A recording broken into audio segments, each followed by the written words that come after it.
pessoal.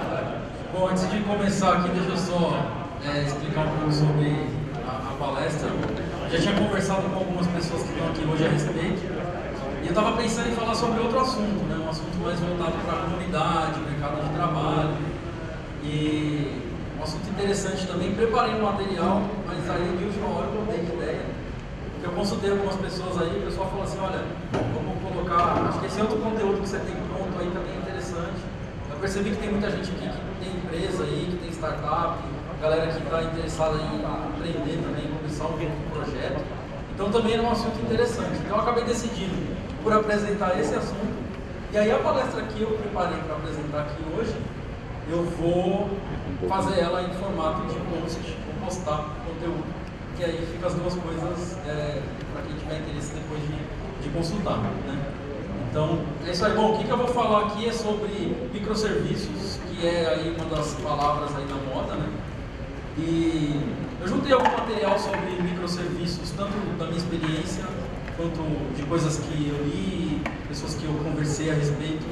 E eu vou tentar, nesses 40 e poucos minutos aí, dar uma visão do que é o microserviço, o que ele não é principalmente e como que a gente pode aplicar isso com Python quando fizer sentido para o seu projeto. Então tem essa tirinha aqui, que foi inclusive indicação do Guto Maia aí, que ele falou, coloca lá que vai ser engraçado, que é do Hackathon, que é aqui, ó, se você pudesse voltar no tempo e mostrar para as pessoas lá de antigamente uma coisa revolucionária, o que seria? Um telefone, uma impressora 3D, ou não sei o que. Aí o cara pensa, não, eu vou voltar lá nas cavernas e falar, pessoal, vocês têm que usar microservices desde já, para o futuro ser melhor. Tá? Então, o título da palestra é esse, microservices, você já deveria estar pensando nisso. Tá? Quando eu digo pensando nisso, não significa que você deveria estar fazendo isso. Tá? E vocês vão entender um pouco mais no decorrer da palestra, mas pensando nisso é sempre bom você estar por dentro do que significa e de como que você pode se aproveitar desse estilo de programação, estilo de arquitetura para melhorar o seu projeto, tá? Então, qual que vai ser aqui o outline da palestra? Primeiro eu quero mostrar qual que é o problema que a gente vai resolver com o microservice, né? Por que esse negócio existe, desde quando que ele existe? Um pouquinho da história, né? O que é um microserviço, né? Assim, na prática, o que esse negócio é? Quais são os prós e contras? Como que você faz isso com Python, né? Que eu acho que é o principal aqui que todo mundo quer saber, né? Quer ver como é que eu uso Python para fazer esse negócio? E quando que você deve fazer isso no seu projeto? Então, qual o problema que a gente está resolvendo? Um monstro aí chamado sistema monolítico, tá? Então, o que é o sistema monolítico? É aquela coisa, né?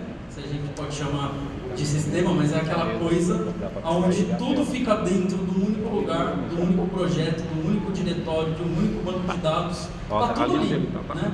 Funciona muito bem em grande parte dos casos, mas ela vai te trazer dor de cabeça em diversos aspectos. Então, por que a gente tem que lutar contra esse negócio do sistema monolítico quando fizer sentido? Porque ele traz pra gente esse negócio aqui chamado dor de cabeça, tá?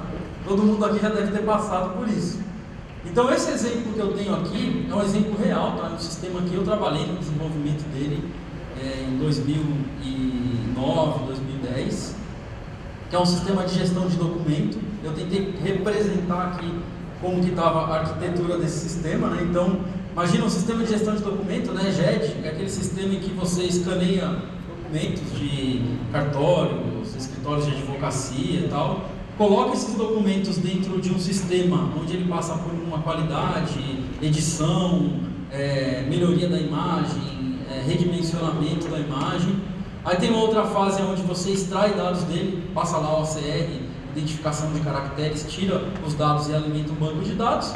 Por final você faz um relatório, que pode ser de diversas formas. Então eu trabalhei num projeto de gestão de documentos, que inclusive a gente migrou para a plataforma de microserviço, por isso que eu trouxe isso como exemplo.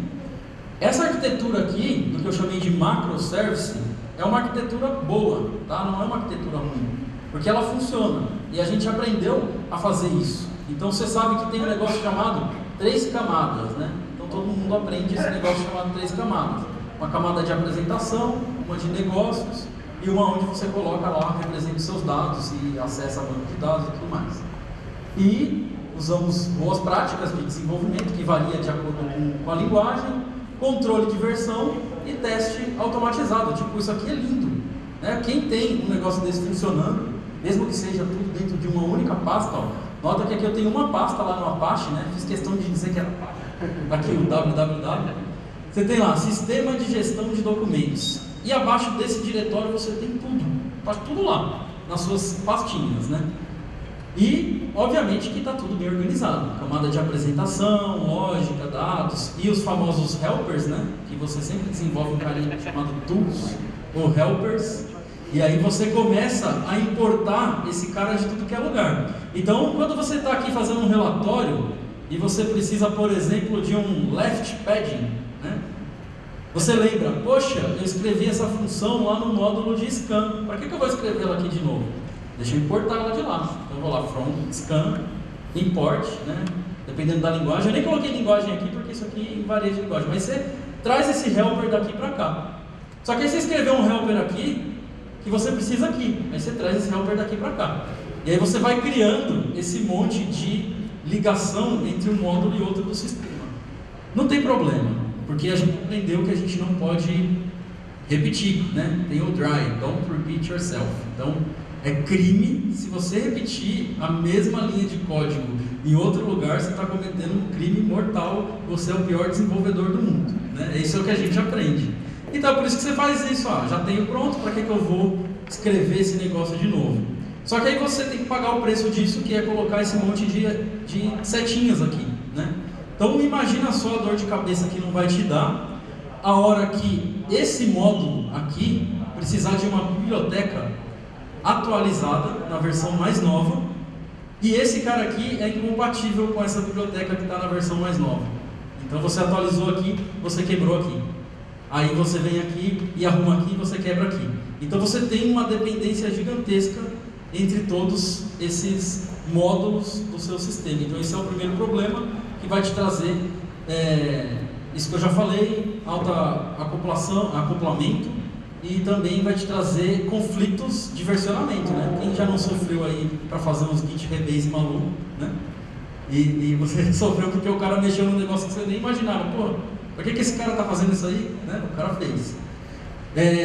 Eu sei que muita gente não vai gostar do que eu vou falar aqui, mas isso aqui lembra muito bem a estrutura de um projeto aí do framework Python bem amado aí pelos Pythonistas, não lembra não? Quando você vai lá e dá um Start Project, o que você tem lá? Você tem um carinha chamado Views, aqui ó, Presentation, Templates, Presentation. Você tem um carinha aqui chamado Logic, que é o Views, e você tem aqui um carinha Data, chamado Models, né? Isso aqui é lindo, não estou dizendo que isso aqui é ruim, isso é perfeito, né? Só que o problema é que você faz isso e você coloca lá um aplicativo chamado Scan. Aí você fala, bom, agora eu preciso de relatório, o que eu faço? Cria um novo aplicativo dentro do meu mesmo projeto. E esse outro aplicativo tem novamente todas essas camadas aqui separadinhas. Mas eles na verdade são a mesma coisa, porque você começa a fazer from outro app.models, importe isso, importe aquilo, virou de novo essa massa de código alinhado que eu decidi chamar de macroservice, né? Eu não diria que é ruim. Se você tiver um macroservice, ele te serve, te atende, você consegue dar conta do preço que é gerenciar essas ligações, não tem nada de errado. Só que aí a gente olha para a infra, que é talvez a parte mais interessante desse problema. Quando a gente olha aqui para a infra, o que a gente precisa num projeto legal? Primeiro, deploy automatizado, né? Ninguém mais faz FTP. Eu provavelmente já até esqueci. Se você falar, entra num lugar FTP, eu esqueci como é que faz, de tanto tempo que eu não faço, né? E a verdade é que eu também estou esquecendo como é que faz SSH. Às vezes poxa, como é que passa mesmo um negócio aqui? Porque você não faz, você vai lá e roda um playbook, você roda um negócio, você roda o Fabric e o cara faz para você. Então você esquece esse negócio de se comunicar com o seu servidor. Não estou dizendo que você tem que esquecer, só estou dizendo que a gente vai deixando essas coisas um pouquinho de lado e automatiza. Em nuvem, independente dela ser privada, né, uma nuvem sua que você gerencia, ou se é uma nuvem pública compartilhada, não importa. está na nuvem. Aí você tem aqui uma estrutura, eu vou dar um exemplo que eu conheço, que é o exemplo da Amazon, né, da AWS, que você tem lá a web, um cara chamado Load Balancer, que ele coloca aqui a carga para cada um das suas instâncias, né, ele distribui essa carga. De acordo com a carga que o seu site tem, sei lá, digamos que você tem um site de esportes e está no dia do final do campeonato, aí você vai ter mais acesso. Aí esse Load Balancer, ele vai fazer o seguinte, ele vai verificar que você tem mais acesso do que as suas instâncias aguentam e ele vai subir mais instâncias, aqui usando o autoscaling. Então ele vai pegar essa máquina aqui, vai copiar ela e aí você vai ter máquina suficiente para servir esses os seus usuários sem que o seu site fique fora do ar, né? Então isso aqui é muito lindo. Quem consegue fazer isso daqui está realmente vários passos à frente aí, porque é magnífico. Só que aí, qual que é um outro problema que a gente tem aqui? A gente tem instâncias, né, são máquinas virtuais que tem lá a sua determinada memória, a CPU, que elas são iguais. Então eu tenho aqui máquinas iguaizinhas para servir todos esses módulos do sistema, sendo que os módulos são diferentes. Um serve para fazer relatório, outro serve para editar a imagem, outro serve para escanear a imagem, né? Então a gente começa a pensar, será que faz sentido eu ter esse tanto de máquina, né, na minha estrutura de cloud, todas iguaizinhas, para servir uma plataforma que tem coisas tão diferentes? E pior do que isso, né, que isso aqui é recurso de máquina, né, eu não tenho muita dó de recurso de máquina, porque é alguém rico que vai estar pagando por isso, dependendo de onde você estiver trabalhando. Mas eu tenho muita dó de quem tem que fazer esse negócio aqui chamado deploy, né? Porque eu não conheço uma pessoa que gosta de fazer deploy. Eu não conheço um cara que fala assim: ah, legal, hoje é dia de deploy. Não, é o contrário. O cara pega e fala assim: poxa, hoje é dia de deploy. Foi legal, a semana inteira a gente fez uns negócios muito doidos lá, aprendi os negócios da hora, ó. Fiz um negócio que eu não imaginava que eu era capaz de fazer, mas hoje é o dia do deploy. Por quê? Porque vai dar merda, você sabe que vai dar problema. Você já fica pensando, pô, vai dar um problema no deploy, é chato fazer deploy. Então assim, é um negócio que devia ser a maior alegria da vida, fazer o deploy. Você está terminando de entregar o seu trabalho, a sua arte, né? É tipo o cara que pintou lá um quadro, fez uma escultura, o cliente veio comprar, ele dá aquele sorrisão e vende o negócio. Não. Aí você fala, não leva não, deixa aqui, tá ligado? Por quê? Porque a gente está acostumado a sofrer com deploy. Por que a gente sofre com deploy? Então, antes de falar por que a gente sofre, esse aqui é um deploy que parece perfeito para mim, pelo menos, né? Eu já consegui fazer um negócio desse funcionar assim. Você vai lá, roda make deploy, só, você não faz mais nada, você roda make deploy e pronto. Provisiona novas máquinas na cloud, né? Você pode usar a Amazon, você pode usar o Tsuru, você pode usar o que for. Eu não sei se fala Tsuru ou Tsuru, mas Tsuru, você pode usar qualquer um desses caras aí. Na hora que você rodou aquilo, ele vai lá e coloca lá quantas instâncias você quer na nuvem. Aí ele acessa via SSH e começa a rodar os bagulhos para você lá. Você não precisa se preocupar com nada, tá tudo automatizado. Dá checkout nos seus repositórios, instala todas as suas dependências, escreve os seus arquivos de configuração na pasta correta. Ele inicia o serviço, né? Esse "o" aqui é importante porque é o único serviço que ele tem para iniciar, que se chama Meu Sistema que Faz Tudo. Você vai lá e dá um start nele. E aí você roda scripts, né? Aqui pode dar problema, mas se estiver bonitinho não vai dar. Faz os testes de sanidade, né, que todo mundo faz. Terminou um deploy, você roda aqueles testezinhos para ver se está tudo certo com o deploy. Snapshot, atualiza o scaling, publica a instância, limpa os caches, derruba a instância que está desatualizada, assim que elas estiverem ociosas. Fica monitorando ali por alguns segundos, às vezes alguns minutos, ou às vezes nem um minuto, porque você vai receber uma notificação no seu celular, se o seu sistema for legal e der algum problema. E aí você vai comemorar, né, vai tomar cerveja, né? Então assim, eu acho que isso daqui devia acontecer todo dia. Deploy tinha que acontecer todo dia, porque você produz coisas legais todo dia. Então você devia fazer deploy todo dia e comemorar todo dia, né? Que é a parte mais legal. Só que o problema é que aqui no meio pode dar alguma merda e aí você não vai conseguir comemorar. Você vai passar o final de semana ou a semana inteira ali sofrendo com esse monstro chamado deploy. E aí, pensa nesse caso aqui, ó. Eu tenho uma user story aqui que o maluco lá, que a gente chama de gerente, PO, qualquer coisa assim, colocou lá no nosso quadro falando assim, olha, eu queria que todas as imagens tivessem uma marca d'água padronizada aqui com o nosso logo novo, porque o branding, ele vai usar algum buzzword bem da hora, assim, o branding, o budget, não sei o que, precisa ser fortificado. Beleza. Eu quero isso para hoje, o desenvolvimento é para ontem e a entrega é o mais rápido possível, né? Então, geralmente acontece assim. O que esse cara vai fazer, o desenvolvedor que pegar esse negócio aqui? Primeiro, ele vai olhar e falar assim, beleza, estou fazendo em Python, para colocar uma marca d'água é 2 linhas de código. From, pillow, import image, depois eu vou lá, image, ponto, alguma coisa, tá pronto. Então ele vai aqui, abre o Emacs, né, que o cara, ele usa o Emacs, e aí ele escreve 2 linhas de código lá dentro, num arquivo que está aqui, nesse módulo, ele escreveu 2 linhas de código só aqui, faz lá os testes locais, dá o git commit na branch dele, fecha a issue, dá o push, espera pull request, né? Tipo, ele abre um pull request, aí ele espera os testes de CI, coverage, toda aquela coisa automatizada e linda que tem no GitHub, espera o code review da equipe dele, né? Pelo menos 2 pessoas vão fazer o review do código dele, tenho certeza que ninguém aqui faz o merge do seu próprio pull request, né? Não. Alguém vai fazer por você, vai revisar seu código. E aí, beleza, o merge aconteceu, tá tudo legal. Bom, você é o cara que vai rodar make deploy, né? Então, o que vai acontecer? Vai acontecer tudo aquilo que a gente falou antes, porque o cara alterou 2 linhas de código em um módulo. Então, você vai ter que parar todas as 4, 5, 10, 30, 50 instâncias que você estiver rodando. Você vai ter que se preocupar em rodar os seus scripts todos que você estiver rodando. Você vai ter que fazer tudo, derrubar todo o serviço e subir ele de novo, porque o cara alterou 2 linhas de código para colocar uma marca d'água num módulo do sistema, sendo que os outros não tem nada a ver com isso, e eles não precisavam ser derrubados, eles podiam ficar lá disponíveis. Então, não tem por que a gente fazer um deploy maluco desse. E eu já fiz muito, né? Tipo, alterou um endereço aí do banco de dados, vai lá e roda o deploy. Poxa, né? Derruba tudo, os caras que estão... Não faz muito sentido.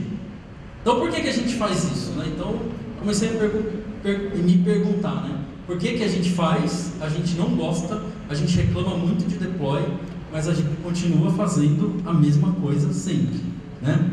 E aí a gente vai ter conflito de versionamento, né? Ninguém gosta de ter que fazer rebase e eu, para ser sincero, eu sei pouca coisa do Git. Eu sei fazer pull, push, amend, coisa básica. Acho que deve ser uns 4 comandos do Git.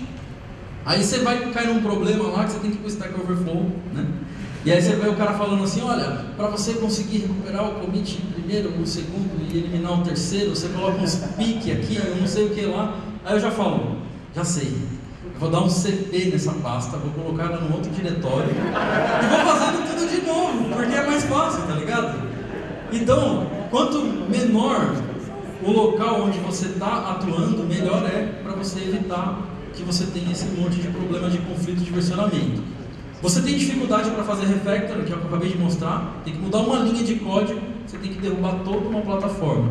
E se para você colocar aquela marca d'água, você tivesse que atualizar a versão da biblioteca Pillow e você esqueceu de verificar que o outro módulo do sistema não funcionava bem com aquela versão, também vai dar problema. O código é complexo, você tem dificuldade para tomar decisão, tá? Isso aqui é bem importante. Por quê? Porque você tem que ficar preso às dependências dos outros módulos. Aqui a gente tem que fazer, mas a gente só pode fazer assim, porque todo o sistema já funciona desse jeito. O time fica mega desmotivado, né? Eu já até ouvi um caso, né? Isso é conversa, né? Deve ser lorota isso aí, mas de uma empresa que fabrica smartphone para uma conhecida fabricante aí de smartphone famoso, que o cara se suicidou porque ele não conseguiu fazer o negócio rodar no dia de uma apresentação. Então você vê que um deploy às vezes pode valer a vida do cara que está trabalhando, entendeu? E o time de desenvolvimento fica lento, né? Porque o cara está desanimado, ele não vai querer entregar, e aí ele vai ficar lá, não, tá mó divertido fazer isso aqui, eu não quero fazer deploy, deixa eu dar mais uma enroladinha. processo de deploy se torna a parte mais crítica de todo o desenvolvimento, em grande parte das vezes. Então, se o time sabe fazer muita coisa boa, o deploy às vezes é um pé muito rápido. A escalabilidade se torna insustentável, porque você tem que manter ambientes iguais, né, com a mesma estrutura, para servir coisas diferentes, objetivos diferentes. Você não consegue otimizar os seus custos. E por quê? Né? Para que você vai pagar esse preço? Então eu fui analisar o porquê. Porque a gente aprendeu essas coisas aqui, né? Então a gente aprendeu boas práticas de programação em forma de siglas legais, né? Então a gente aprendeu isso na faculdade, a gente aprendeu no fórum, na mesa de bar, no livro do Donald Knuth, que a maior parte da galera aí leu. Então você aprendeu. Você aprendeu o quê? Quanto mais código, mais erro. Então vamos evitar colocar código no nosso projeto. Não se repita, tá? Se você escrever uma função aqui, não escreva lá. Se você já fez um negócio parecido, não faça de novo. Você não vai precisar disso, né? Esse Agni, que é assim, tipo, tive uma ideia muito cabulosa aqui, muito legal, quero colocar no meu produto, uma ideia que eu acho genial. Só que eu acho que eu não vou precisar disso, né? E aí, muitas vezes, você acaba matando ali aquele processo criativo, sabe? Que você tem de desenvolvedor artista. Você fala, não vou precisar desse negócio aqui, deixa pra lá. Mantém isso simples, né? Então, o que é mais simples do que uma pasta só, cheia de módulos lá dentro? Isso é muito simples. Então, para que eu vou complicar fazendo comunicação entre um monte de serviços se eu posso deixar o negócio simples? Import this, né? Não sei se todo mundo aqui conhece, mas é um módulo do Python que, quando você executa, ele mostra um poema, né, que foi escrito, que é o chamado Zen do Python. E lá no Zen do Python tem algumas dicas para você, né? Muita gente acaba querendo aplicar aquilo na programação e nem sempre funciona, né? Então tem coisas lá, por exemplo, que só deveria existir uma forma de fazer algo. Tipo, não é bem assim, né? E a gente aprendeu também que comunicação é cara, né? Custa caro você se comunicar na internet. Então, você, não só o preço, né? Custo, mas o custo de você manter essa comunicação é cara. Então, você fazer chamadas a APIs, você vai querer sempre economizar. Eu vou fazer mais uma chamada nessa API. Isso custa caro. Eu não estou dizendo que não custa caro, mas o que eu estou querendo dizer é que hoje, isso aqui custa muito mais barato do que você ficar, às vezes, quebrando a sua cabeça no projeto. Às vezes o tempo do desenvolvedor ficar tentando resolver um problema para fazer uma única chamada na API custa mais caro do que se você ficasse 10 anos fazendo 30 chamadas lá para um único módulo. Então você tem que sempre questionar, né? Será que tá certo essas coisas aí? Tá ligado? Será que tá certo? Será que é só porque o Donald Knuth escreveu lá no livro dele que eu realmente tenho que concordar porque ele é um cara muito conhecido e tal? Você tem que levar em consideração que a gente muda, né? Os ambientes mudam. Então essas coisas todas que estão escritas aí foram escritas numa outra época, numa outra realidade. Então a gente tem que tentar repensar sempre essas coisas. Então não necessariamente essas coisas aqui são sempre verdade. Então tem casos onde que se repetir faz todo sentido. Então, pode ser a melhor coisa você ter a função escrita em 2 lugares e ela ser idêntica. Ela pode te garantir uma flexibilidade que o seu projeto precisa. Então, uma outra opção também é quando toda vez que você se cair nessa questão de se repetir, transforma isso num módulo open source. Tem uma função muito bacana lá. Coloca isso aí no GitHub lá e aí você aproveita e ajuda a comunidade também. Bom, agora vamos falar dos microservices, né? Porque eu já falei do problema. O problema é esse monte de coisa aqui, né? Então, acho que todo mundo, a maioria das pessoas que já trabalhou com algum projeto grande já passou por alguma dessas coisas, né? Se a pessoa não passou, depois eu quero conversar para saber onde era o paraíso que você trabalhava. Mas vamos falar da história desse negócio que a gente está chamando de microserviço, tá? Então, uma coisa, os dinossauros já usavam microserviço, né? Voltando naquela tirinha lá do começo da apresentação. Então, eu fiz uma pesquisa para preparar esse slide aqui, de alguns protocolos de comunicação que criados, estudados e desenvolvidos para resolver o mesmo problema, que é desacoplamento, né? Então, desde 1976 está se desenvolvendo coisas, né, para resolver o problema de autoacoplamento, para a gente parar de ter aqueles milhões de setinhas ligando as coisas daquela maneira e a gente passar a ter setinhas que continuam ligando as coisas, né? Só que de uma maneira diferente, de uma maneira onde você tem a possibilidade de, a qualquer momento, remover aquela ligação dali e colocar uma outra no lugar, né? Que é uma das coisas mais interessantes de trabalhar com microserviço. Então, tem aqui o RPC lá, 1976, pela Xerox, EDI, né? Que é um formato de intercâmbio de arquivos. Tem as cons do Windows, não sei se tem alguém aqui que já trabalhou com esse negócio aqui, mas também é uma parada bem louca, que a gente pode até relacionar isso aqui com as APIs, né, que a gente chama hoje, tem todo um protocolo de envio e recebimento de mensagem, HTTP 1990, SOA, XML, aí vai indo. Então você vê que tem uma história grande, até a gente chegar no conceito de microservices de 2014, tá? Que foi quando a palavra surgiu e estourou e virou algo a ser relevante, né? Mas reparem que tudo isso daqui está relacionado com a mesma coisa. Se a gente pegar a era da internet, que eu vou considerar que começou em 1996, porque antes disso o protocolo HTTP não era maduro, né? Então a gente não tinha alguns verbos aqui, HTTP, ele passou a ser maduro em 96. Então daqui para cá, estamos há 20 anos tentando fazer uma maneira das coisas se comunicarem, né? E aí algumas porcarias aconteceram aqui no meio. Tem um negócio aqui chamado XML, ó, que ocorreu, né?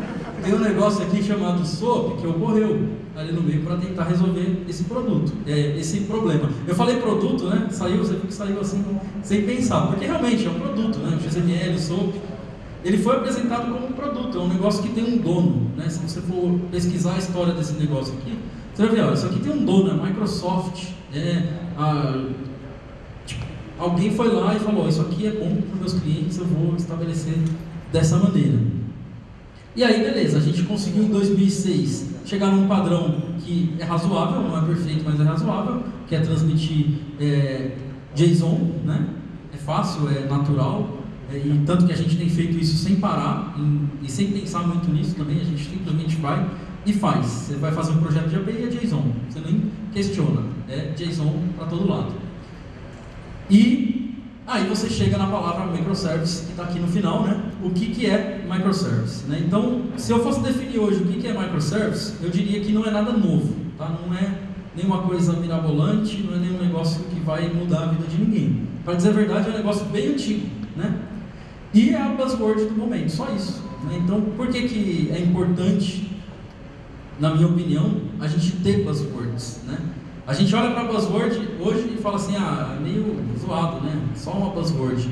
Mas não, ela tem o seu poder, né? Uma buzzword é uma coisa que está relevante, que as pessoas estão falando, que as pessoas estão pensando a respeito, que abre possibilidade de negócio, né? Se você quer trabalhar com esse nicho, você tem possibilidade de fazer negócio, inclusive.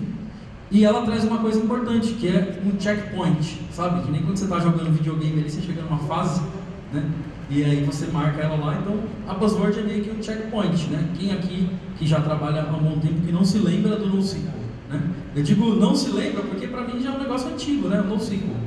Era uma buzzword ali em 2010, 2011, 2012, e assim, a gente tem um checkpoint nessa época. A galera só falava de NoSQL, eu não sei o que é NoSQL, quero saber o que é NoSQL. Tem 15 palestras no evento que falam de NoSQL. E tem gente ganhando dinheiro dando curso de NoSQL. E aí você vê que assim, é um checkpoint que serviu para trazer aquele assunto à tona e tirar todos os mitos daquele assunto. Hoje a gente sabe que NoSQL não é nada mirabolante, são bancos de dados. Da mesma forma que os bancos de dados já eram há 40 anos, né? Só que eles foram todos agrupados em um único termo. E todas aquelas coisas que a gente vê hoje nos bancos de dados NoSQL, você pode pensar, sei lá, REAC ou qualquer outro. Se você for ver bem, ele foi baseado num paper que foi publicado numa universidade em 1900 bolinha. Então você vê que assim, não é nada de novo, mas a buzzword é importante porque ela ajuda a gente a dar um novo significado para aquela coisa. Então essa aqui é uma palavra que eu não costumava usar, mas eu aprendi recentemente a palavra ressignificar, né? Que é quando você pega um negócio que não faz mais tanto sentido para você, e aí você dá um novo significado para aquilo. E é exatamente isso que acontece com as buzzwords. Ela é uma coisa bem orgânica. Conforme as pessoas vão usando aquilo, vão aplicando, a palavra vai ganhando um significado que depende muito do rumo que aquilo tomou. Então, é o mesmo caso do microserviço, né? Então, a gente tem que ter na cabeça que a gente tem que ressignificar essa palavra microserviço e tirar esses mitos, né? Então, você vai ver muita gente falando que microserviço não é uma coisa que vai resolver todos os seus problemas. Aí você pode, de repente, virar a cara para esse termo e não querer se aprofundar, não querer questionar. Então, acho que é bom todo mundo questionar, verificar se isso daqui é uma coisa que faz sentido e a gente encontrar um significado que seja válido para aplicar. Então, o que é um microserviço na prática, né? Sem todo esse blá blá blá teórico chato. Microserviço na prática. Você tem um processo rodando e você tem um monte de módulos, de domínios do seu produto que estão dentro desse único processo, aquele serviço mirabolante. Isso aqui é um monolítico. Então você tem tudo lá. Você vai fazer deploy, é aquele cara ali que você tem que garantir que subiu e é naquela máquina que ele está. Como é que funciona no padrão de microserviço? Você tem vários processos isolados, né? Então eles têm contextos isolados e cada um dos seus serviços estão em processos separados onde você controla eles de maneira diferente, de maneira totalmente isolada, né? Isso traz uma série de vantagens, né? Por quê? Porque eu posso, digamos que daquele exemplo meu, esse aqui é o meu módulo lá de edição de imagem e o cara pôs aqui o código de colocar a marca d'água. Eu derrubo só esse cara aqui e os outros continuam rodando, né? E melhor, eu não sei se vocês viram a palestra do Palito. Quem conhece o Palito? Também conhecido como ali, ó. Que ele falou que Python tem os seus watts, né? Tem horas que Python não é tudo aquilo. Então a gente sabe.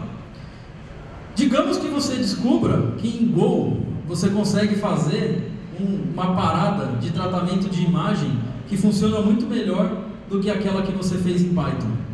Por que você não muda só esse serviço aqui para Go e deixa os outros dois rodando em Python, né? Não tem problema nenhum. Uma das coisas importantes da comunidade Python, na minha opinião, é que a comunidade Python não é uma comunidade só de Pythonistas, né? A maior parte das pessoas que eu conheço estão sempre de olho em outras linguagens, outras tecnologias.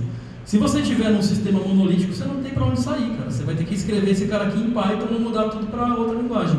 Aqui você pode, cada caixinha dessa aqui, fazer uma linguagem diferente e te dar esse poder imenso de fazer as coisas dessa maneira, desde que você pague o preço de comunicar um bloquinho com o outro, né? E esse preço ele pode ser alto dependendo da forma como você implementar. Então aqui está o nosso exemplo lá do sistema monolítico, cheio de setinhas ligando as coisas, né? As 3 camadas aqui, né? Que a gente já conhece bem, e esses processos que são iguais quando a gente coloca no deploy. Aí eu transformo ele em microserviço, né? Como é que ele fica? Eu tenho um projeto separado, tá num repositório separado lá no GitHub, tá num time separado, sabe? Eu tenho um time que trabalha nesse projeto, eu tenho outro time que trabalha nesse. Eles não necessariamente precisam ter atuação em todos, né? Porque conforme o seu projeto cresce, fica impossível você manter uma pessoa que conhece tudo, né? Então você coloca um cara para trabalhar em cada um, ele se especializa naquilo. E como é que você faz para eles se comunicarem? Você coloca esse carinha chamado API, né? Que a gente está acostumado aí a fazer. Agora, ao invés de você ter um monte de seta ligando esses módulos, você tem só a seta da API. É muito mais fácil de gerenciar um único ponto de comunicação, né? Dá trabalho para fazer? Dá. Mas vale a pena porque você mantém esse isolamento e inclusive o seu custo financeiro fica mais baixo.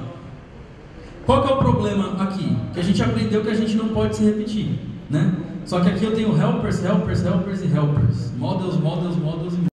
Ou seja, eu vou copiar e colar código de um para o outro, às vezes. Ou eu vou escrever código que é muito parecido em um e em outro.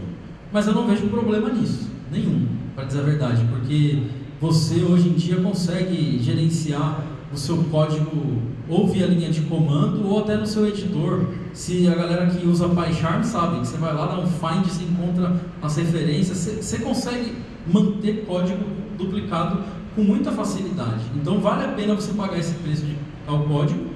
Quando você achar que o preço está muito alto, você transforma esse cara aqui numa biblioteca open source, deixa ela livre aí, e aí você mesmo reaproveita ela. E do outro lado aqui, uma coisa importante, quando eu falo API aqui, eu não estou falando de API REST, tá? Apenas. Eu estou falando API de forma genérica. Nem sempre é REST. Às vezes você tem um socket aqui, às vezes você tem outro tipo de comunicação. Qualquer comunicação entre um sistema e outro, a gente pode chamar de API. Então repare que é outra palavra que a gente ressignificou, né? Hoje quando você fala de API, você já imagina que é uma URL que vai te retornar um JSON. Mas nem sempre é isso, tá? A API pode ser, inclusive, sei lá, pode ser FTP. FTP é um protocolo de comunicação que pode servir de API, né? Então, o que você ganha do lado de cá? Do lado do deploy, né? Que é da infra. Primeiro, cada um desses módulos tem necessidades diferentes, então não faz sentido você colocar eles na mesma caixinha. Cada um tem que ir para a sua caixinha específica. Então, quando você colocar esse módulo aqui no ar, você vai colocar ele numa máquina otimizada para I/O, porque ele vai fazer muito download e upload de imagem. Quando você colocar esse daqui, você vai colocar numa máquina com muita CPU, né? Otimizada para CPU, porque você vai editar a imagem, você tem que rasterizar as imagens e tudo mais. Ou seja, quando a gente trabalha com máquinas virtuais em cloud, principalmente com autoscaling, você precisa otimizar. Não existe um tipo de máquina que seja mega boa para fazer tudo. E se existir, ela vai custar muito caro. Então, quando você vai contratar a máquina, você tem que escolher. Olha, eu quero uma instância otimizada para CPU, ou uma para memória, ou uma para I/O. E aí você vai alocando o recurso de acordo com o que o seu serviço precisa. Se você vê que tem mais coisas aqui que precisam de recursos específicos, você pode ainda assim transformar em mais serviços. E aí você vai distribuindo de acordo com a carga que aquele negócio precisa. E você tem agora a figura do API Gateway, né? Por quê? Porque você também não vai querer ficar tendo múltiplos endereços, endpoints para acessar os seus serviços. Então você coloca um API Gateway, que é um conceito, né? Não é uma tecnologia. Uma das que eu já usei é o Nginx, né? O Nginx tem um módulo de API Gateway que você coloca aqui, ele consegue rotear entre serviços e até máquinas e data centers diferentes. Não importa onde o serviço está, você vai ter um único ponto de entrada para acessar eles. E agora o autoscaling ficou mais inteligente, né? Porque se tiver, por exemplo, 2.000 pessoas escaneando imagens, ele vai subir a quantidade de instâncias só do serviço de escaneamento. É só esse aqui que vai ter, sei lá, 10 instâncias. Os outros não, porque não estão sendo usados. Então você economiza em máquina, né? Então você vai gastar menos com infraestrutura. E uma outra coisa importante, que cai de novo naquele conceito do não se repita, é que para que esse microserviço seja possível de ser mantido, você precisa ter um Bounded Data Context, né? O que é isso? É um contexto de dados isolado, né? Ou seja, um exemplo bem básico. Digamos que esse módulo aqui de relatório, ele precisa enviar e-mail para o seu cliente, tá? Então você tem o cadastro do cliente aqui, no seu banco de dados principal. Lá você tem endereço, você tem e-mail, você tem telefone, você tem tudo. Você tem, sei lá, se for um banco relacional, você tem 100 colunas só de dados do cliente. Só que esse serviço, ele só precisa mandar e-mail. Ele só precisa saber o ID do cliente, o nome do cliente e o endereço de e-mail, mais nada. Né? Todo aquele restante de dados não é importante para esse serviço. O que você faz? Você coloca um outro banco de dados aqui, provavelmente um NoSQL, um cache, um Redis, qualquer coisa assim. E aí você deixa dados que tem a ver só com um contexto. Ou seja, aqui você vai ter uma coluna do ID, uma do e-mail, uma do nome do cliente, né? Ou se for de chave, dependendo do tipo de banco. E aí você vai ter que ter a responsabilidade de sincronizar os dados que estão aqui com os dados que estão aqui, né? Só que isso aqui é muito importante ser feito, por quê? Se você tirar esse serviço do ar, você não compromete os dados que estão aqui embaixo, né? Então, ter contexto de dados separado para cada serviço é importante, mas isso significa que você vai repetir os dados. Você vai ter o seu e-mail do seu cliente, do seu usuário, escrito aqui, aqui, aqui, aqui, aqui. Isso não tem problema nenhum, desde que você tenha mecanismos que hoje você não tem que quebrar tanto a cabeça, porque tem tecnologias de banco de dados que já facilitam, abstraem isso para você, de sincronizar, né? Quando um dado mudar aqui, ele vai refletir aqui, se for preciso, ou quando ele mudar aqui, ele vai refletir lá. Então, essa consistência eventual, que é chamada, porque é uma consistência que vai acontecer em algum momento, você vai ter que quebrar um pouco a cabeça com ela. E aí você ganhou, principalmente em recursos financeiros, tá? Então, se a gente voltar para aquele caso da entrega do dia lá, né, que deu dor de cabeça para o desenvolvedor, ele altera as 2 linhas de código, faz todo aquele processo bonitinho de deploy. Quando ele roda o deploy, ele roda só o deploy daquele serviço. Ele não precisa mais rodar o deploy do sistema inteiro. Então, isso aqui continua funcionando, porque eles têm, inclusive, contexto de dados separados, né? Você pode até parar o banco de dados para fazer manutenção. Esses caras aqui vão continuar funcionando. E aí você só derruba esse serviço e faz deploy só desse, né? Então é uma vantagem que você tem. Aí a gente pode resumir essa parada toda nisso daqui. Ou você tem um único monte disso em um único lugar, ou você sai distribuindo as suas merdinhas aí de pequenos serviços, né? Então, o que vai ser mais fácil de você gerenciar, né? O que vai te trazer mais benefício? Como eu falei, existem muitas vantagens, mas as desvantagens também não são pequenas, dependendo da sua estrutura, né? Porque você vai pagar esses preços de se comunicar. Então, vamos agora entrar na característica do microserviço, né? O que é um bom microserviço? Primeiro, ele é tolerante à falha, né? Então, se uma instância cair, der problema, não estiver respondendo, você tem que ser tolerante. Como que você faz isso? Você tem várias técnicas, mas uma delas é você ter outras instâncias para responder aquilo, né? É uma das mais simples. Mas você pode ter outras coisas. Ele é disponível, ou seja, ele serve todo mundo.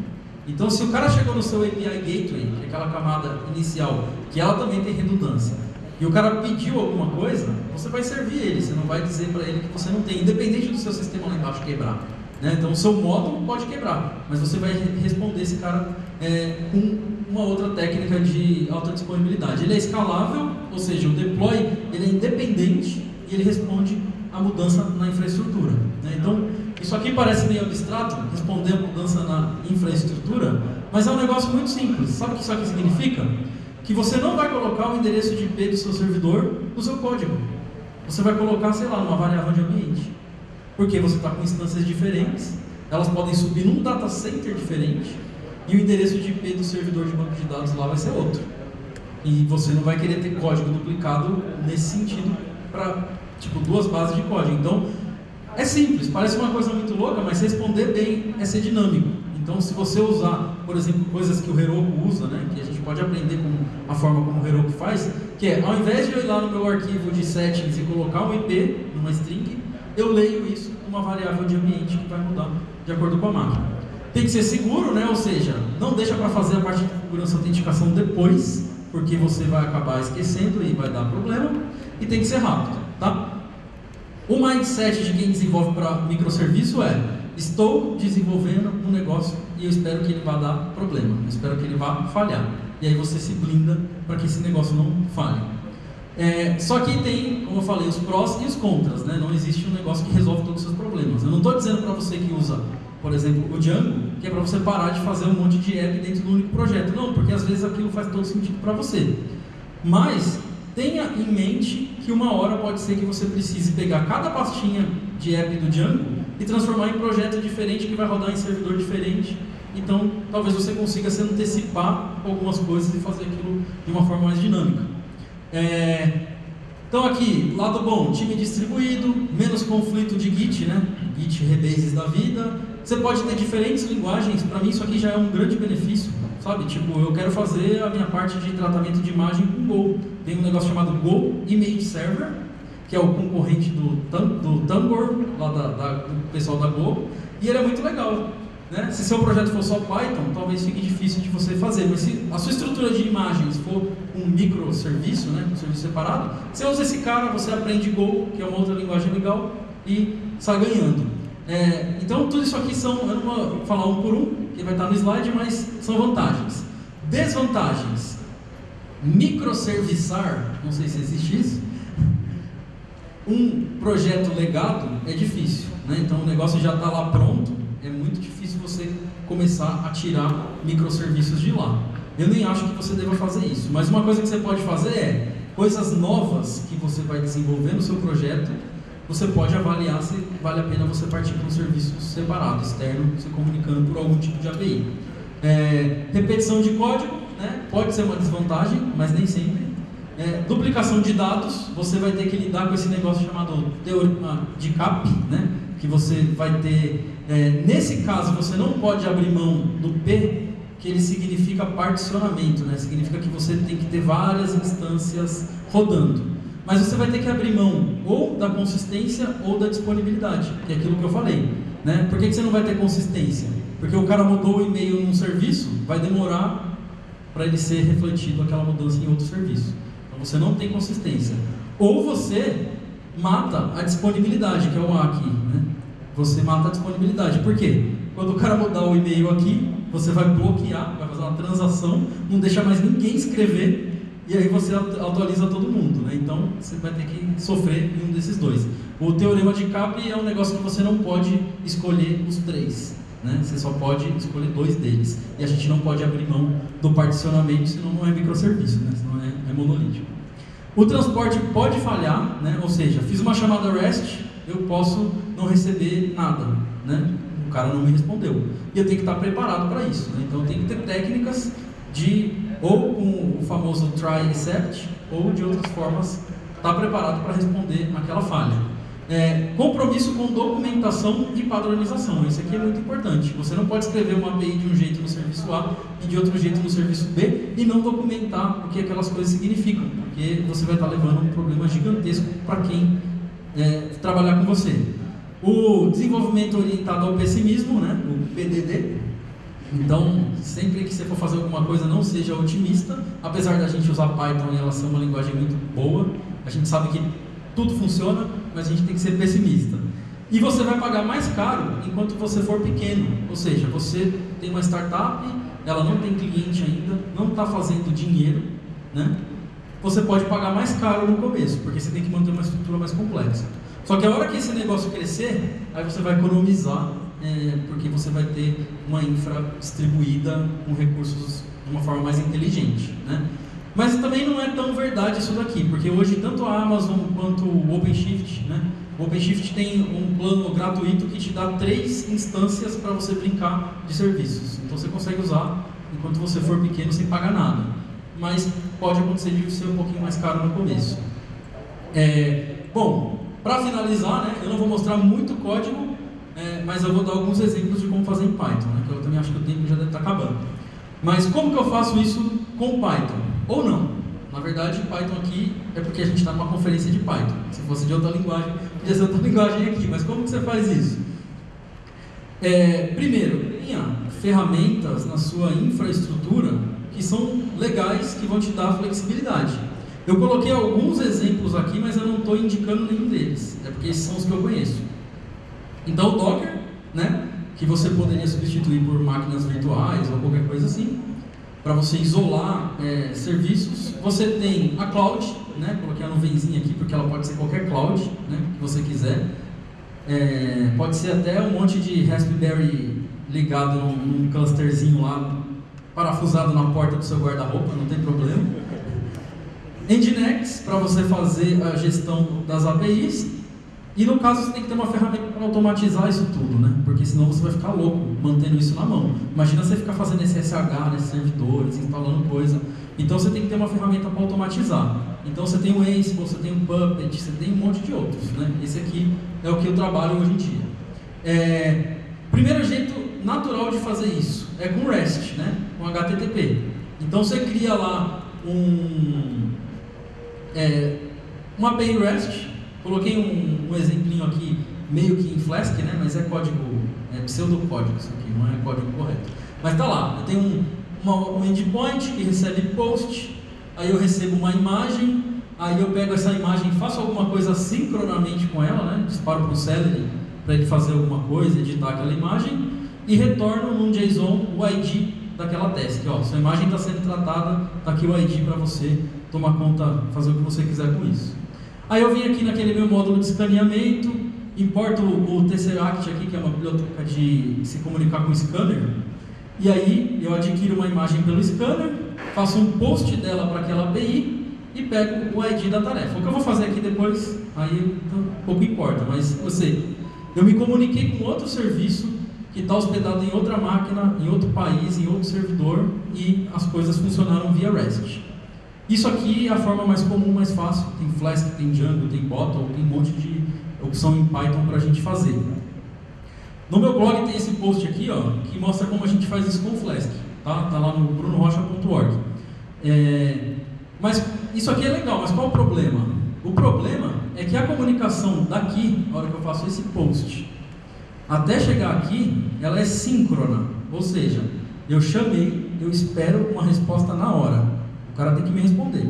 Se ele não me responder, eu vou estourar um erro aqui para o cliente. Falar assim, ó, HTTP error, não foi possível obter uma resposta da API. E o cara pode não ficar satisfeito, né? E o cara vai ter que voltar lá e clicar de novo até a hora que o site voltar a funcionar. Então esse aqui é um dos problemas, mas para grande parte dos casos funciona. A outra maneira é você usar RPC mais Message Queue, tá? Message Queue é meio genérico, porque você tem os Message Queue que mantém estado, né? Que eles mantêm tipo uma fila, um banco de dados, e você tem os que não mantêm estado, tipo o ZeroMQ e outros que você consegue se comunicar de uma maneira mais real-time. Só que é um outro approach para você resolver o mesmo problema. Como é que a gente faz isso com Python de um jeito simples, de um jeito pythonico? Aí eu coloquei também lá no meu blog um post falando sobre um framework chamado Nameco, tá?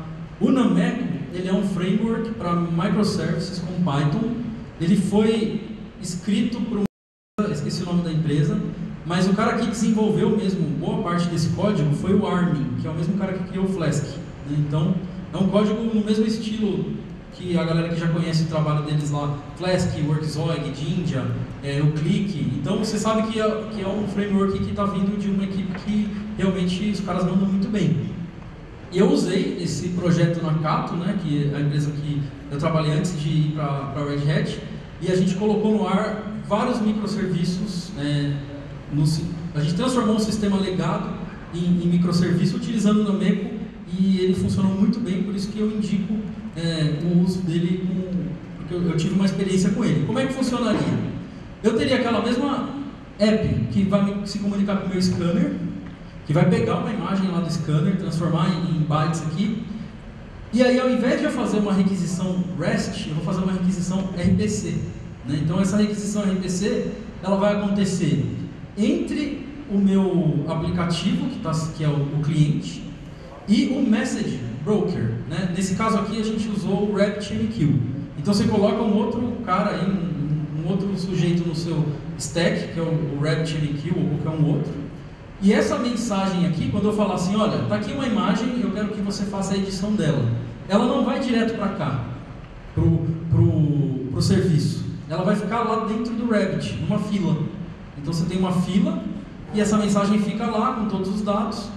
E aí você tem o serviço, que é muito simples. Esse aqui, na verdade, é um serviço que o serviço completo no Nameco é esse código aqui. Você importa o Nameco, você cria uma classe que herda do service, você decora aqui que essa função aqui é um método RPC. Tá? Então, qualquer função, qualquer método dessa classe que tiver decorada com RPC, vai ficar disponível para o cliente chamar aqui, ó, como se fosse uma função direta, normal. E aí aqui dentro você faz o que você quiser e retorna alguma coisa, é bem tranquilo.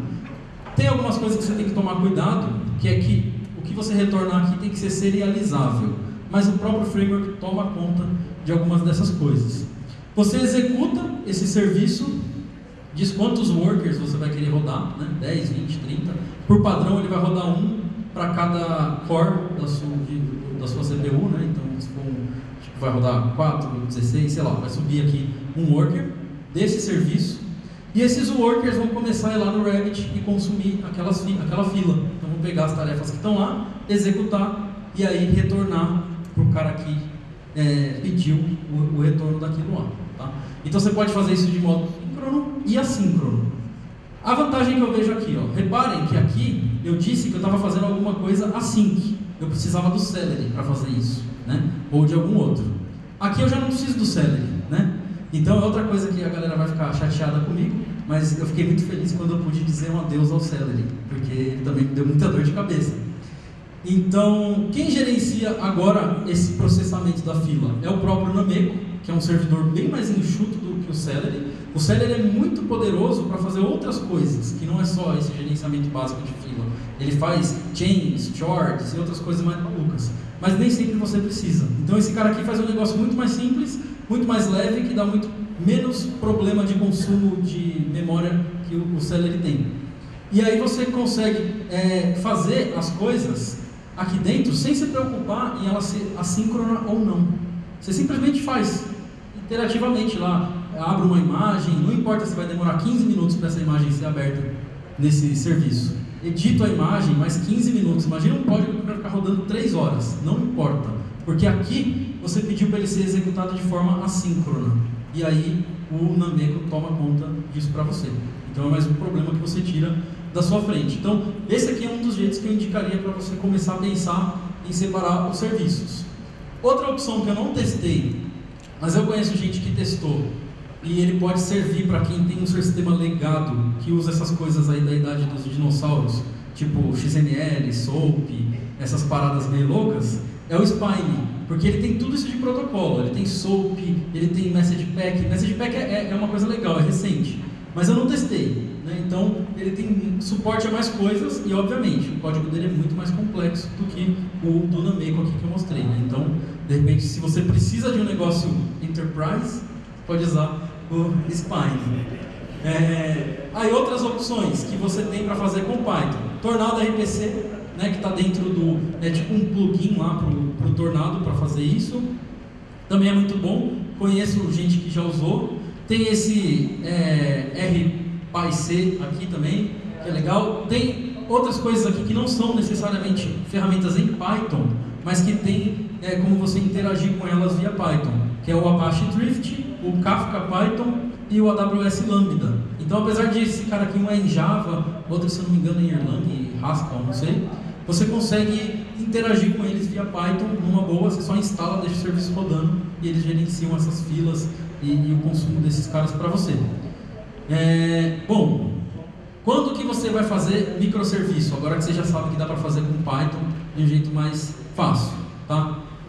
Tem esse artigo do Martin Fowler, que é o cara que iniciou com essa história de microserviço, que ele fala o seguinte: comece monolítico, comece com tudo dentro de um único lugar, não fique pensando em microserviço desde o começo, porque às vezes você não precisa daquilo e é uma otimização prematura, pode te custar mais caro. Então comece assim. Aqui esse post ele dá dicas para você saber identificar quando que é a hora de você começar a pensar, né, de acordo com as dores de cabeça que você está tendo.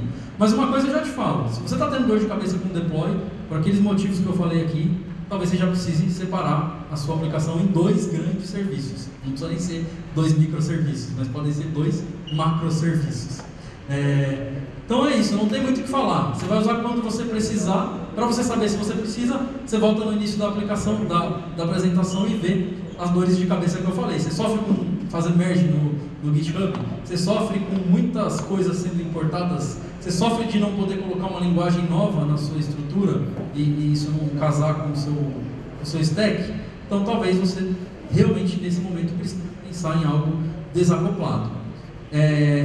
Bom, os slides estão aqui nesse endereço, bit.ly microservice Python. Obrigado. No meu blog tem mais informação. E antes de finalizar, eu só queria falar agora rapidinho do TDC, que é um evento lá em São Paulo, Developers Conference. Eu, o Guto Maia e o Eric estamos organizando a trilha de Python. Vai acontecer dia 9 de julho, já tem palestras bem legais, né? Já dá para dar uns spoilers aí, que tem uma galera aqui que já vai palestrar lá. E eu gostaria de fazer aqui uma pergunta: quem aqui é de Teresina? E quem aqui tem vontade de ir ao TDC? Então, a primeira pessoa que garantir que vai no TDC, a gente vai dar uma entrada grátis para ir participar do evento. Então, se você tem condições de ir, pagar passagem, hospedagem para ficar um dia pelo menos lá no TDC, a primeira pessoa que vier falar comigo falou assim: olha, eu vou, tenho certeza que eu vou comprar passagem, hospedagem. A entrada no evento, que custa, se não me engano, 120, né, por dia, a gente te dá ela de graça para levar alguém de Teresina. A gente só vai dar um porque a gente só tem um, né? Como organizador a gente ganha um para ser um. Então a gente decidiu dar aqui para quem for de Teresina e quiser ir dar um rolê em São Paulo e ver o TDC. Beleza? É isso aí. Muito obrigado pela atenção.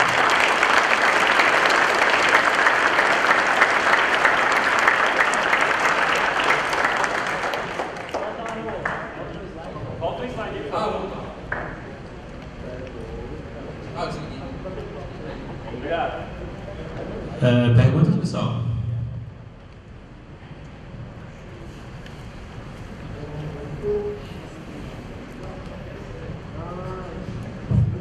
A impressão que eu tive foi que a aplicação depende do serviço e o serviço, quando precisa de dependências, usa uma lib externa ou duplica o código em alguns casos. É uma boa prática o serviço depender de outro serviço ou não? Não entendi, Tipo assim, a aplicação web, ela vai solicitar um serviço, certo? E um serviço, em alguns pontos, ele precisa resolver algumas coisas duplicando o código, certo? Mas eu não vi você falando que um serviço pode chamar o outro serviço. Pode, sim. Os serviços são independentes, você pode chamar outros. Inclusive a gente faz isso já no dia a dia, sei lá, em alguns projetos a gente já consome serviços externos. Por exemplo, quando você vai mandar um e-mail, você usa um servidor SMTP de terceiros. A gente pode dizer que é um serviço, você está se comunicando via um protocolo. Então as preocupações são as mesmas, entendeu? Disparar um e-mail usando um Gmail, um SendGrid, um Postfix, sei lá, que está em outra máquina, já tem as mesmas preocupações de um serviço.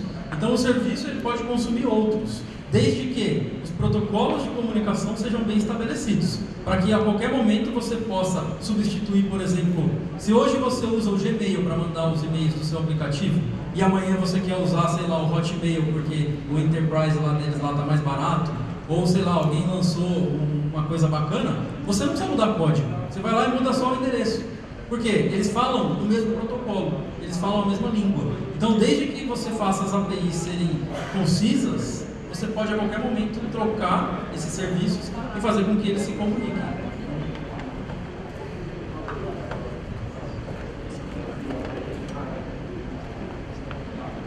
Pronto, fala, Bruno. Sim, eu queria perguntar a primeira coisa, se o Nameco, se você sabe se o Nameco funciona com outras linguagens?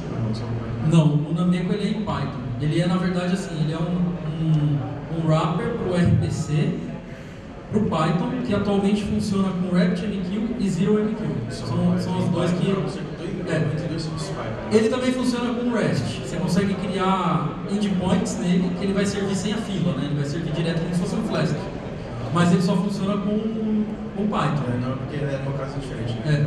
Mas existem as alternativas em outras... Na verdade, sim, estava consumindo, a gente usa no trabalho, a gente estava consumindo, eu estava consumindo usando o Celery. Foi um tiro do pé, porque o Celery funciona bem, ele faz uma mensagem customizada de uma série de problemas. Aí eu passei a usar, a minha ideia era usar o Kumbu agora, direto. Então, mas eu passei por um caso que era assim, a gente tinha um serviço escrito em C++, e esse serviço em C++, ele fazia uns cálculos lá, e ele escrevia no Rabbit, ele produzia no Rabbit uma tarefa. E o Nameco, em Python, consumia aquela tarefa. Então isso é uma coisa que você consegue fazer. Tem todo o padrão de mensagens. O produtor... O serviço teria até que talvez alterar alguma coisa primeiro. Mas é que, se for o protocolo RPC, que está lá a especificação do RPC, aí não tem problema, porque aí... No meu caso, eu sigo um padrão da empresa, mensagens Você vai ter que implementar nos dois lugares. O hoje que beleza, você deu outra mensagem, você funciona, não é ruim também. Só a solução que eu usei que foi muito frustrada, e agora eu vou usar o Kumbu. Provavelmente eu vou usar o Kumbu. Legal, uma frase.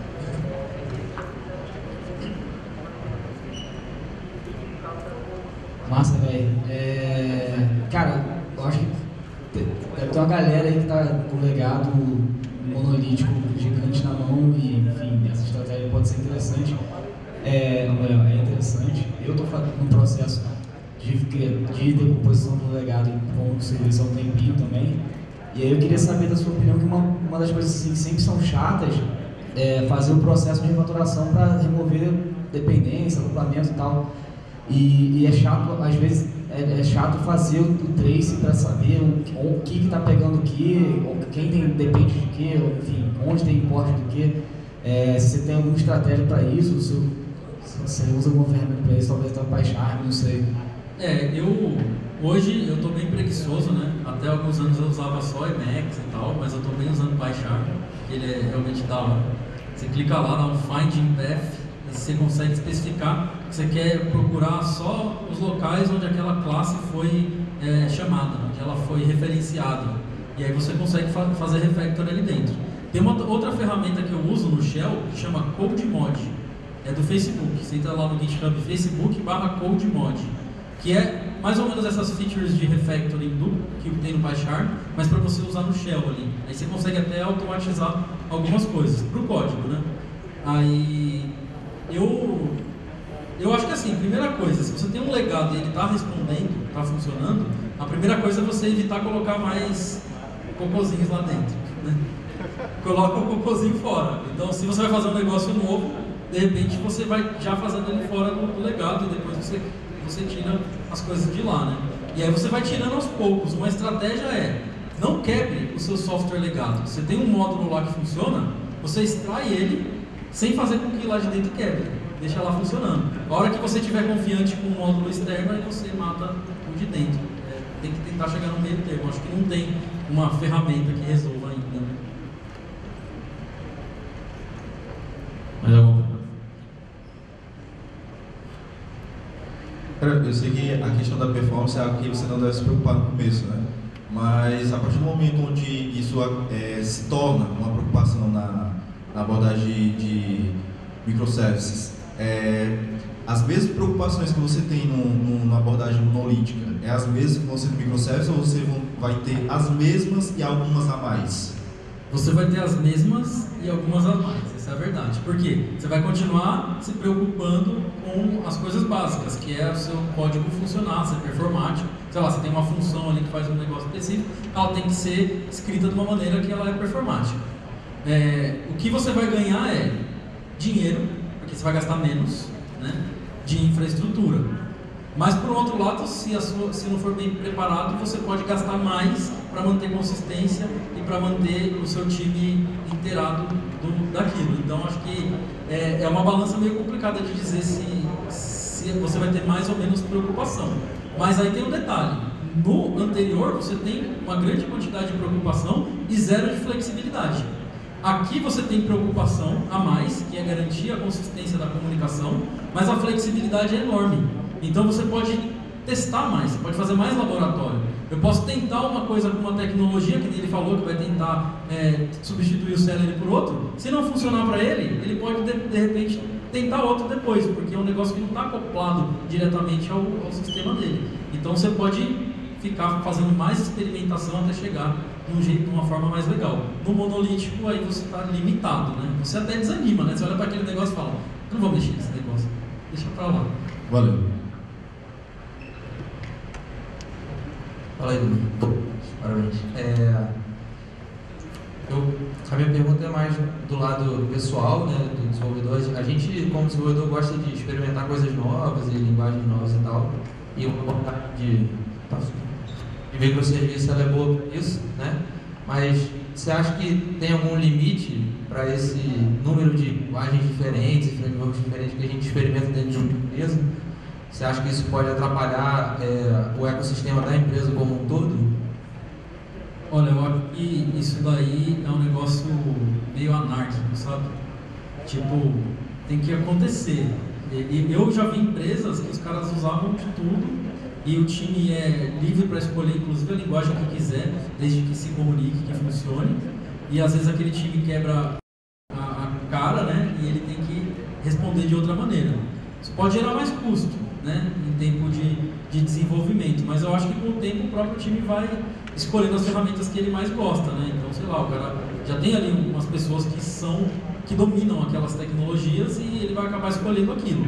Eu não sei dizer se tem limite, eu acho que não, porque se a gente colocar limite, a gente vai estar, sei lá, eu quero muito testar um negócio novo, ver se isso é legal. As tecnologias não vão evoluir se a gente não testar elas, né? Sei lá, o cara faz uma linguagem mó legal, tipo o Elixir, que é uma linguagem nova aí, e o cara faz um negócio mó bacana lá, e aí você sai falando, não, isso aí não é Python, isso aí é mó ruim. Olha aqui sintaxe, mas você não testou. Então, se a gente não testar, o negócio não vai pra frente, né?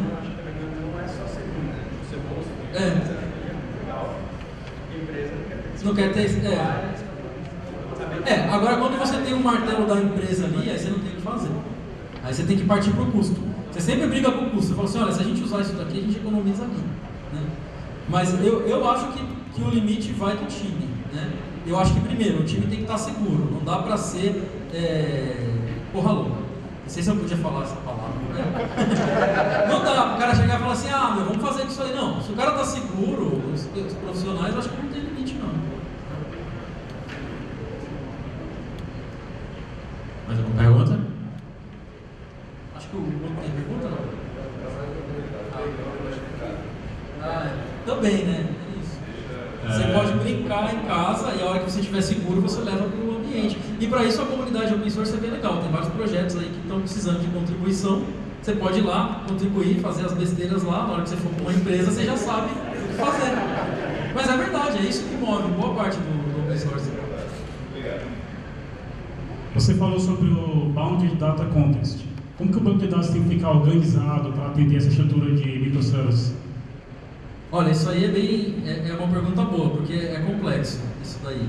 Eu trabalhei num projeto que a gente usava MySQL, né, depois mudou para MariaDB, e ele tem vários problemas, então você sincronizar, ele não é consistente por si só, e aí você sincronizar outros bancos que não são consistentes, que a maioria dos bancos NoSQL perdem um pouco nessa questão da consistência. É um desafio. Eu acho que existem ferramentas no próprio, por exemplo, o MySQL tem uma ferramenta que ela, eu esqueci agora o nome dela, da ferramenta, mas ela faz essa sincronização entre os bancos de dados através de um log. É um log, tipo um log watch lá, que ele fica através do log de ações do MySQL. Outros bancos como o Mongo, o IAC, conseguem replicar aquilo ali. Mas eu não saberia te dizer uma maneira 100% segura de fazer isso. É fato que você vai ter que colocar mais o seu olho no banco de dados, na consistência de banco de dados. Muitas vezes você vai partir para um negócio mais roots, assim, tipo um script no Chrome que roda todo dia para checar se todos os IDs que existem no serviço existem no banco de dados principais. Às vezes é uma solução que parece ruim, mas assim se resolve. Então você vai ter que tomar conta disso. Eu não saberia te indicar agora uma ferramenta que faz, mas é meio que a sua responsabilidade. Entendi. Então a resposta está na replicação de algum modo. De algum modo, exato. Mais alguma pergunta?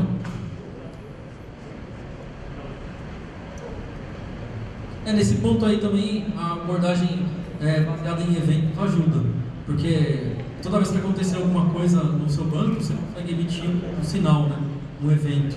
E aí você pode ter um outro serviço que é o serviço de consistência. Tem várias formas. Oi, só. Você falou que pelo que eu entendi, XML não era muito legal assim. Quais foram os problemas que você teve com o XML para ter essa conclusão? E outra coisa, quando for fazer a comunicação da API de um microservice para outro, o que você recomendaria que fosse usado ou feito? Bom, a questão do XML principalmente é por conta da verbosidade, né? Para você representar o dado lá, ele é muito verboso. A segunda crítica que eu tenho ao XML é que ele não é consistente. Você tem versões diferentes de especificação XML e às vezes você tem dor de cabeça, principalmente se você trabalhar com SOAP, você tem a versão certa lá da especificação para você lidar. E a terceira é porque o XML tem dono, né? E eu acho que o mais importante de usar, por exemplo, um padrão mais aberto, que nem o padrão JSON, é que você está alimentando algo que é totalmente aberto. A especificação do JSON lá do Douglas Crockford é completamente aberta. XML não. Inclusive existem especificações de XML que são proprietárias, né? Então, se você usa, você tem que pagar licença para usar aquela especificação X, né? Então, sei lá, você vai consumir um web service em SOAP que usa aquela especificação para você consumir, então é bastante burocrático, né?